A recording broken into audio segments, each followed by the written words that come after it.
Hello everyone. Today we're going to talk about cloud formation and precipitation. So at the end of this video, you'll be able to answer the following. I'm going to go over and describe the formation of precipitation and explain the differences in rain, snow, sleet, and hail. I've sketched and labeled the four types of fronts, including the general weather of each. And then I'm also going to cover why lifting of air is important and discussing two processes of lifting.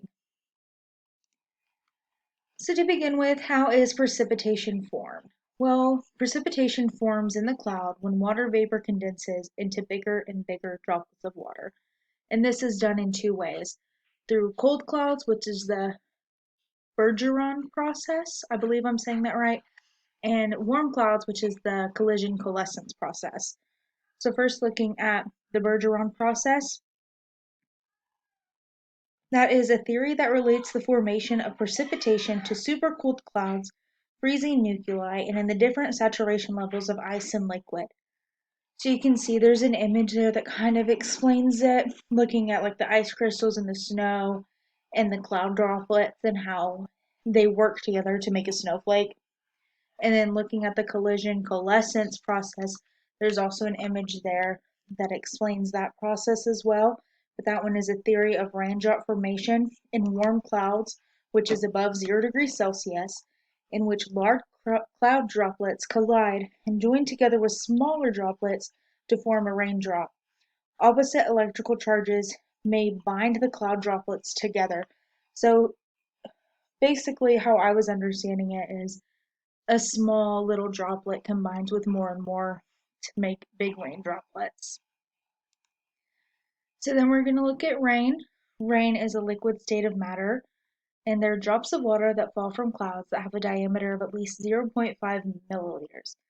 These are generally produced in nimbostratus or cumulonimbus clouds.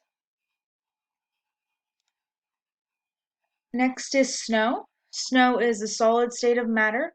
It's produced by sublimation of water vapor. Snow can assume many shapes. That's dealing with the crystals, the ice crystals that the snowflake can make, and they are going to be produced in supercooled clouds. Sleet. Sleet is also a solid state of matter. They're frozen or semi-frozen rain formed when raindrops freeze as they pass through a layer of cold air. They're small, spherical, lumpy ice particles, which you can see in the image there. And this is the type of weather that can cause travel to be extremely hazardous. Next is hail, which again is a solid state of matter. These are nearly spherical ice pellets having concentric layers informed by the successive freezing of layers of water, and they're going to be produced in large cumulonimbus clouds. And in the image there, I'd say it's probably golf ball to ping pong size hail. Okay, now we're going to be talking about different types of front. So this is a warm front, and this is a front along which a warm air mass overrides a retreating mass of cooler air, which you can see demonstrated in the picture that the warm air is coming up on the cold air.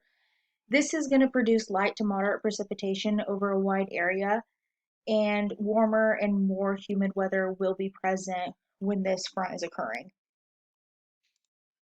Next, we're going to look at a cold front. This is a front along which a cold air mass thrusts beneath a warm air mass, which again, looking over there at the picture, you can see that cold front coming in into the warm temperatures.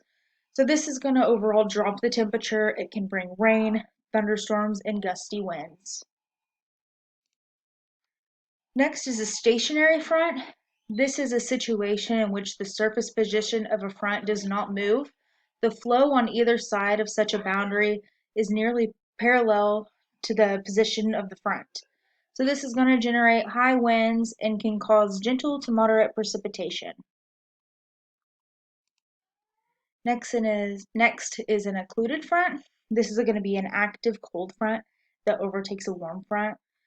So this is advancing cold air wedges the warm front upward, and a new front emerges between the advancing cold air and the air over which the warm air is gliding. And this is going to generate complex weather patterns. It's probably the most unique front, so you never really know what kind of weather you're going to get out of it. it's more difficult to predict. Okay, next we're going to talk about air mass. Air mass is a large body of air that is characterized by a sameness of temperature and humidity. Lifting of air is important because when air is lifted sufficiently, it will cool to its dew point temperature, saturation will occur, and clouds will develop.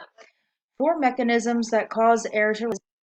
So there are four mechanisms that cause air to rise. These are orthographic lifting, frontal wedging, convergence, and localized convective lifting. So we're going to talk about two of these, and the first one we're going to talk about is orthographic lifting. So this is going to occur when elevated terrains, such as mountains, act as barriers to the flow of air. So as the air mass gains altitude, which you can see the image here, it going up the mountain, it's going to quickly cool, which can rise the relative humidity, and it's going to create clouds. So you can see the moist warm air is rising, the moisture is going to condense in precipitation as it cools, the cool air depletes of moisture, sinks and warms, and then the rain shadow effect there at the end. The next one we're going to talk about is frontal wedging. This is going to be the lifting of air resulting when cool air acts as a barrier over which warmer, lighter air will rise. These fronts normally produce a high percentage of precipitation. So you can see here the warm air is going up as the cool air is going down, and you can see the storm that it's generating there in the middle. Okay, and that's it. Thank you.